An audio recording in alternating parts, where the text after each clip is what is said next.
I'll cut to the chase. There is no best wipe coding tool. However, for non-techies who want to build an app without coding, here's what I recommend as the safest option. For web apps, Replit, and for mobile apps, Dreamflow. If that's all you need, the links are in the description. Go ahead and click into them. I wish you all the best. If you'd like to hear my rationale and get some advice from a humble app developer, keep watching.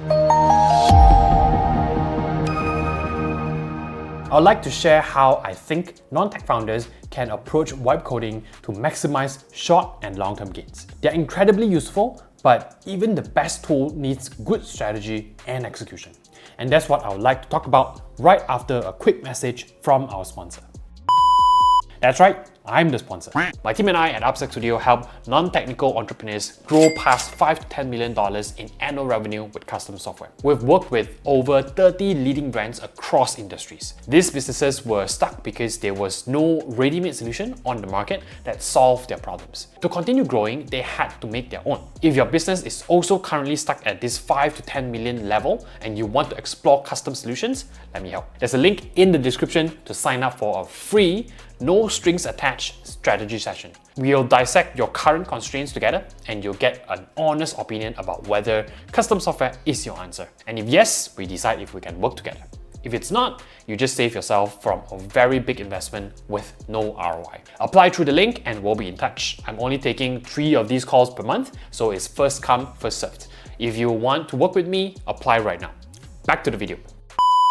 I'm a fan of wipe coding for non-tech founders. The idea that people without coding knowledge can build software by prompting is biblical. This essentially adds AI assistance to traditional no-code app development, which has been around for a long time. It allowed non-tech founders to drag and drop their app into place using pre-built blocks of codes. With wipe coding, AI does that for you, and you can build and validate an MVP for a fraction of the time and cost of what it used to be. But here's the thing.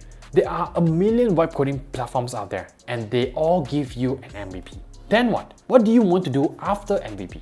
Knowing early on will help answer the following questions. How do you choose a wipe coding platform? But Adrian, you already recommended wipe coding tools at the start of the video. Yes, I did. I'll explain myself by the end of the video. For now, you are the one who's getting the project off the ground, whose opinion actually matters. Here's a hint. That's you, by the way. Ask yourself what you foresee happening if your wipe-coded app is validated and is a hit. Do you want to keep working on it yourself? Do you want to hire a real developer to work on it? Or do you just want your bloody MVP first and never mind what happens later? When you really think about what you want and how to get there, you own your decision. You also gain valuable insights into how to deal with developers later on. Yes, like it or not, developers will still be part of the picture for many, even those going DIY. Again, more on that later. Let's cover the outcomes a non-tech founder might foresee and what features they should look for in a wipe coding tool. First use case, I just want to wipe code an MVP fast with AI. Well then, you belong to the majority demographic of wipe coding tools. For now at least, you don't want to learn shit. You have an idea and you want to prompt AI until you get a minimum viable product, with an emphasis on minimum and being very loose with viable. You're in luck because for most MVPs, almost any wipe coding tools will get it done. So stop watching this video, pick one and start burning tokens. Just do a requirements gathering first to make sure your MVP is actually an MVP and not something that requires specialized functions. Things to look for: a simple interface, native hosting and database support, easy publishing on app stores for mobile apps, and some nice templates and a competitive price plan wouldn't hurt. I would suggest Lovable for web and Bolt for mobile. But this also describes 99% of wipe coding tools built for non-tech founders. So you would have to be extremely lucky to pick something wrong. Second use case, I want to iterate beyond MVP myself. It turns out your wipe coded app is getting traction and you want to take it from a viable experience to a lovable experience based on user feedback, just not with Lovable. But blind AI prompting won't cut it anymore. If you want it to work better, you need to, are you ready for this? Learn stuff. Basically, you go from pure wipe coding to something like traditional no-code development. Damn, calling it traditional no-code makes me feel old as f. Anyways, you will need to learn how your wipe coding platforms works and progress can feel non-existent at the start compared to just prompting AI. Ask yourself if you really have the time to do this. If yes, start right. Go with the vibe coding platform that offers the most functionality and room for growth. The features to look for: everything in the previous use case, plus multiple LLM models, ample documentations in both text and video formats, a large user community. My recommendation: Rapid for app and Dreamflow for mobile apps, because both are designed to be newbie friendly, but also cater to those who get serious. What if I'm not sure what I want to do post MVP? It's not ideal, but don't let that be the reason you delay your vibe coding journey. Just do it! You can decide later, and in the meantime, I would go with the safest choice, the one that provides the biggest potential for product development, whether or not you choose to use it. For web, Rapid. For mobile, Dreamflow. And eventually, you'll squeeze out all the value vibe coding tools can offer. That's when you will truly understand the limitation of vibe coding. See, with software development, you always get what you pay for. With vibe coding, you pay less money, but you pay in other ways. One, vibe coding tools are not SEO friendly.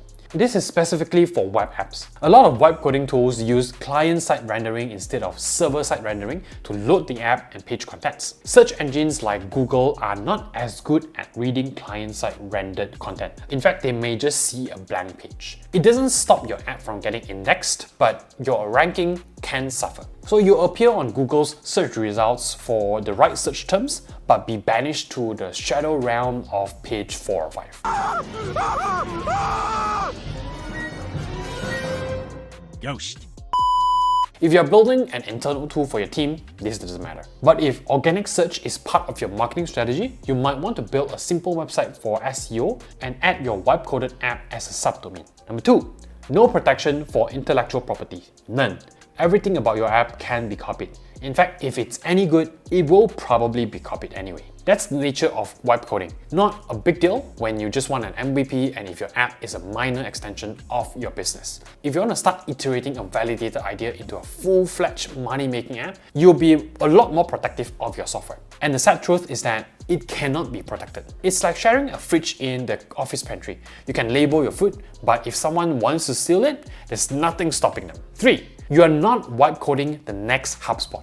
A non-tech person can vibe code a complex app extremely fast. But complex is relative. Even the most complex app vibe coded this way still cannot come close to building complex and layered software like Grab or Monday.com. With apps of this scale, there's so much going on under the hood that you have teams of developers that focus on just specific features, not even the whole app. You're not going to build and maintain an entire DoorDash with Lovable. What you can do is build a much simpler version of DoorDash, launch it, and if your app gets traction, you decide when it's time to invest in developing a custom solution with all the functions it needs. What if I outgrow vibe coding? For these reasons, every validated idea that keeps growing will eventually demand more than vibe coding can offer. The good news is that if you are already satisfied, just keep maintaining it. You've created a successful, profitable product by yourself. But if you think the app needs further development, time to graduate to custom coding. This is when an app agency like Upstack Studio steps in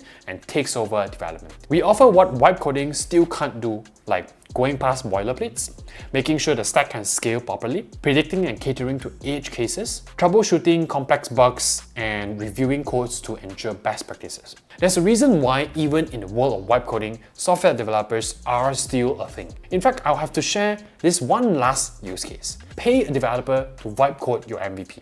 Even full-stack developers like me are embracing vibe coding tools to help us code faster. Because like I said, software development is not a coding problem, it's a thinking problem. So the AI helps with the coding, gives us more time to focus on thinking. And developers are pretty good at thinking like developers. Whatever you can do on a vibe coding platform, believe me, a proper developer can too. Not just faster, but we can make sure to test and roll out new features safely, back up everything, security is good enough, backend architecture aligns with the app's purpose, the stack can handle the number of users you plan. You can go to bed, wake up, and your MVP will be on the table next to your morning coffee. Upstack Studio personally offers this, so get in touch if you want to focus on building your business instead of an app, even if it is vibe coded. Just an idea. Takeaways for non-tech founders getting into vibe coding. Ask yourself now what you plan to do after validating an idea. Go with the safest vibe coding tool if unsure. Look for support from the platform and a strong user community. Accept that limitations come even with the best wipe coding tools. Engage a professional once these limitations stall your app and business. Alternatively, engage a professional from the start to get to the MVP stage stupidly fast. That sums up my thought on how non-tech founders should approach wipe coding. Now, I started this channel to help non-technical entrepreneurs who wants to make smart choices about using tech to start and grow a business. If that describes you, please subscribe. You'll find topics like wipe coding, AI automation, and custom software broken down and explained in terms of what they mean to a business and business owner. Minimal jargon, zero FOMO. And I would love to hear from you. Which wipe coding tool are you going to try first? Let me know in the comments. And remember, wipe coding can build you an app. But what app do you want it to build? If you don't know and don't know how to find one, check out my video on how to find $1 million SaaS ideas for beginners, where I explain how to find the right idea for you. Thanks for watching, and let's find your app idea.